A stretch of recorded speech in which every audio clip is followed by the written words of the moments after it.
Teddy. Today's guest on Two Broads Talking Politics is Deborah Peoples, who is running for mayor of Fort Worth, Texas. Fort Worth is the 15th largest city in the U.S. with 875,000 people. Bye, y'all.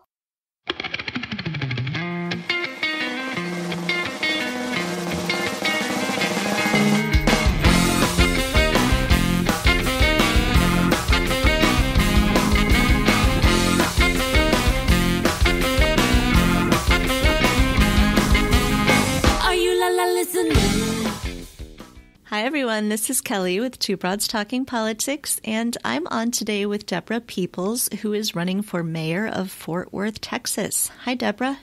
Hi, Kelly. How are you? Well, and listen, today you really have two broads talking politics. Yes, I love it. You're my co-broad today. Yes, and listen, I love the fact that we have the Midwest and what I call the South on together, because there's some really distinct things that bind us together. I was born in Louisiana, but came to Texas as a young child, and so I am deep in red country, and so as a result, I have spent my whole adult life, and I tell everybody, I think I came out of the womb fighting for social issues and justice. So I think I've been a political animal all of my life because of where I live and the types of things I saw growing up. So tell me then a little bit about sort of your background. You know, what made you at this point in 2019 decide that you're running for mayor? Oh, wow. So I've been running for things my whole life. I grew up in a family that was focused on civil rights and civil rights activism. I had a great uncle who argued with Thurgood Marshall and the Sweat versus Painter lawsuit.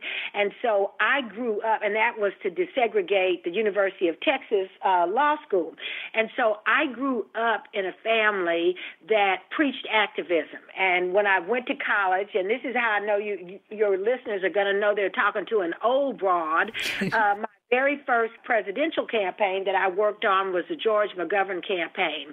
And I tell everybody that I literally sat on the curb. It was a curb outside the campaign office and sobbed when McGovern lost, and knew at that moment that I was fully committed to issues of social justice here in America. So I worked like you did on a job for many years, and when I retired, I came back to Fort Worth, a city that I truly love, and ran for the position of Tarrant County Democratic Chair, and have spent the last 5 years focused on electing Democrats and progressives. I was a VP at AT&T when I retired, the company I worked for, and so I knew how to bring people together, build consensus, create group synergy, and I used those skills to create this great environment in Tarrant County. And last election cycle, in a county they love to call the reddest county in Texas, delivered this county for then Congressman Beto O'Rourke, who was running for a state Senate position, and we also flipped 3 critical Republican seats, and we flipped them to the Democratic side. So as part of my mission to turn Tarrant County blue, I spent a lot of time talking to people in the city of Fort Worth and realized that the issues that they were concerned about and that they go to sleep at night worrying about are all local issues. And as a result of that, in talking and meeting with people, I decided we needed a progressive leader here in the city of Fort Worth, and not a Trump Republican that we currently have, hence my candidacy. I love it. So the mayoral race in Fort Worth is technically nonpartisan, but the current mayor is Republican, and you're obviously Democrat. How do people think about that when they're electing mayors? Do people think about partisanship? Do they look at the backgrounds? How are people sort of making their decisions? What are you hearing from them as you talk to them? So, Kelly, in this era of modern politics, there is no such thing as nonpartisan. today we have a mayor in Fort Worth who is an avowed Trump Republican. He calls her his fantastic friend. She goes to Washington, and, she's been seen chummy with the family. She gives her money all to Republican causes. The only time she is nonpartisan is when she's running. But as soon as she wins, she enacts a very Republican agenda. And so people need to understand that. And I will tell you here, the local Republican Party sends out emails and tells everybody the voting history of all the candidates. They have run, she won the race by reaching out to Republicans and telling them she was a Republican, and then to everybody else by saying, oh, I'm nonpartisan.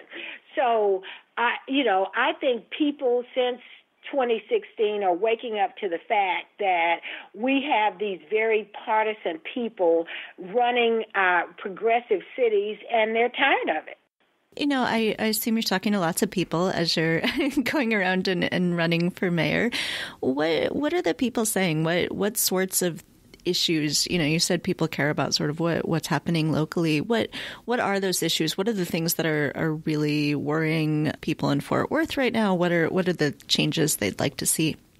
Okay, so I understand you're in Chicago, and so Fort Worth is now the 15th largest city in the nation. We have grown exponentially, and we are starting to be faced with issues and problems that big cities have. And so one of them is transportation. We do not have a good public transportation. How that impacts the city that I live in and the city that I love is that many of the jobs that this mayor, and we'll talk about this, claims that she's been bringing to Fort Worth are on the outskirts of Fort Worth where they have, business development. So when you don't have a good transportation system, the citizens inside Fort Worth who may not have a car, who depend on public transportation, cannot get to those jobs because they're not on the bus line. In a 15th largest city in the nation, the primary mode of public transportation is a city bus system, and that does not go everywhere, that does not run on a regular schedule. I mean, some of the buses are an hour in between stops, and so it does not bode well for residents who are dependent on public transportation. And this mayor in 8 years has done nothing to really help move us along that line. We also have this really incredible story about taxes and what has happened and homeowners. This mayor in 8 years has given unfettered tax abatements to businesses to get them to move here. Some of them get deals like 7 years of not having to pay taxes. So Kelly, this is unfathomable to most people, but in Fort Worth, our taxing system is now turned upside down, where residential homeowners pay 61% of the taxes that run these institutions, and businesses only pay 39%. And so the burden for city services, for paying for these things, has fallen to the homeowners. And the mayor actually sat at a television interview and said, well, we may see a decline in city services. And, we may see less code. We may see less street repairs. You have a city where residents feel like there are not enough of those things. I mean, we don't have good infrastructure in many parts of the city. We don't have, and infrastructure is not only roads, but libraries, parks, those type of things that make life livable.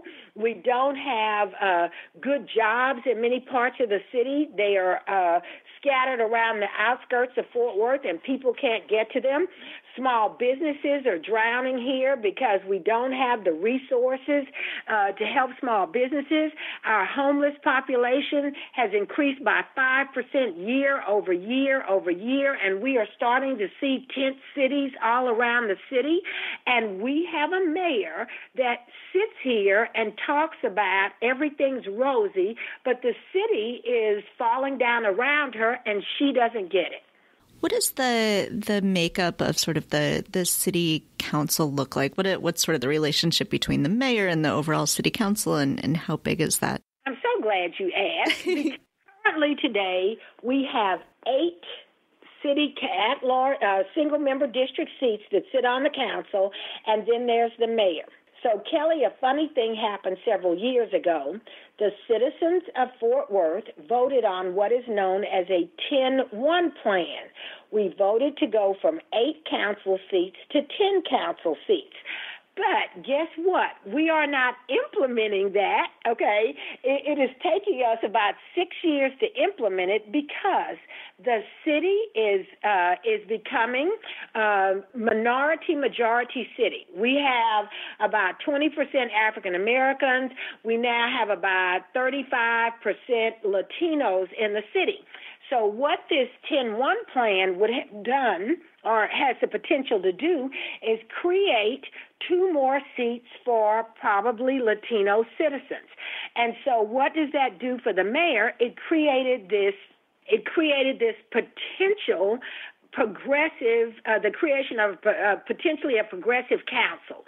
Currently today you have 4 Democrats, 4 Republican at-large seats, and the mayor who's a Republican. So Republicans dominate, and every time they take a vote, it's 5-4. But if you put into place 10-1, and we could add 2 more Latinos or progressives, then the city council moves, and it becomes a progressive council. The mayor sought to delay the implementation of that, so until she's stalling as long as she can so that they can continue to choke the city with their repressive conservative agenda. That seems shocking to me. So in Chicago, we have 50 city council members. Obviously, Chicago's a bigger city, but it's not 50 times bigger. That seems like an awful lot of people for each city council member to represent. With just 8, even with 10, it would be a lot. Kelly, it is. And what has happened is, all your listeners will know gerrymandering. It really is in Texas. It really is an evil, evil word. Because Texas is controlled by conservatives, they have carved these districts up so that there are no communities of interest. And the same is happening here in Fort Worth. I live in an older neighborhood that is black, brown, and white. I am represented by a councilman who lives miles away in far north Fort Worth in a community that looks nothing like mine. There is no community of interest. So they have gerrymandered these districts to try to keep Republicans in power. And you're right, that we are not getting fair representation here. So Fort Worth is an interesting city. It's a beautiful city. It's an amazing city. It's a wonderful city. It has the potential to be a beacon of light if we get the right people in place. I had lived all over. I told you I worked as a vice president. And I lived in California, where I loved. I worked in the Chicago area. I worked all over Texas. But I always knew that I wanted to move back to Fort Worth because it has the potential to be a first-class city. I mean, because we've been growing, we have this opportunity to get ahead of many of the issues that larger cities see, and we have a mayor who has fought any progressive initiatives for the 8 years that she's been in office, and it has just created this schism. And I told her when we were on a program together, it is almost as if, Trump is she is his fantastic friend, but he is also hers in the way that she governs. The same problems that we are seeing with race relations and class relations and discrimination against religion and all of those things that you're seeing nationally, you residents here feel that those same things are happening here in Fort Worth, and that should not be. So your election is on May 4th. If our listeners would like to help out your election, how can they do that? Well, they can go to my website. It's Peoples, Peoples, the number 4, mayor.com. We would love, let me tell you, we can use volunteers. We have, we've gotten modern here in Texas. We can you up to phone bank. You can call from wherever you are. If you're in Chicago, I can get you set up on a phone bank that you could call voters. We also need donations. One of the things, we knew that we were running a grassroots campaign. We have a mayor that is funded by big business and the powers that be, and so she's raised, she has 5 times more money than I do, but that's not a deterrent. We are working hard, but I take donations, $3, $5, $25, $50. All of those donations help. And if you go to my website and sign up, you can start getting my emails, peoples4mayor.com.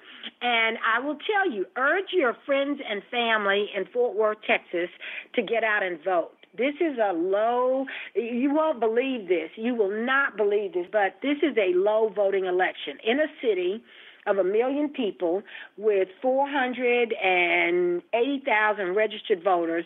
In the mayoral race, only about 35,000 people turn out. If people of conscience and people who want to see a change get out to vote, we can win this race handily, but we need people to get out and vote. We need people to make telephone calls. We need people to make donations. So I'm urging all of your listeners to your podcast, go to peoples4mayor.com, and please sign up to help.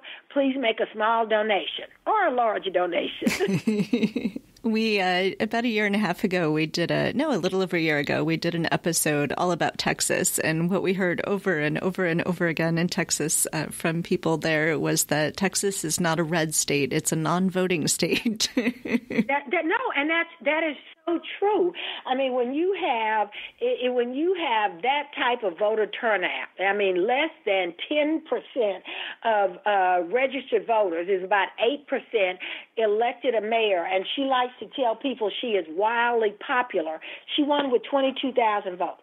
1 million people, 22,000 votes. I mean, so if you want to learn more about me, I have a video that a group of people stepped up to do a video. If you go to my website, peoples4mayor.com, you can look at my video, and it tells you a little bit about me. It tells you about what's going on in Fort Worth and why you should get involved, because and so to all of your listeners who go, I don't even know where Fort Worth, Texas is, you need to understand that if we win Fort Worth and we change the county that I live in, Tarrant County, to blue, it is the last urban county in Texas to start changing. We win Texas, and if we progressives and Democrats win Texas, we win the White House, and we hold the White House. So this race is important. Whether you live in Fort Worth or whether you live in Alaska or whether you live in Alabama or whether you live in Illinois, this is the key to winning, to progressives starting to control the narrative about the way that our nation goes. I love it. Is there anything else that you want to make sure we talk about today? I just want to thank you all for having me on. I know you had some exciting things going on in Chicago, but yes. A lot of things going on in Chicago.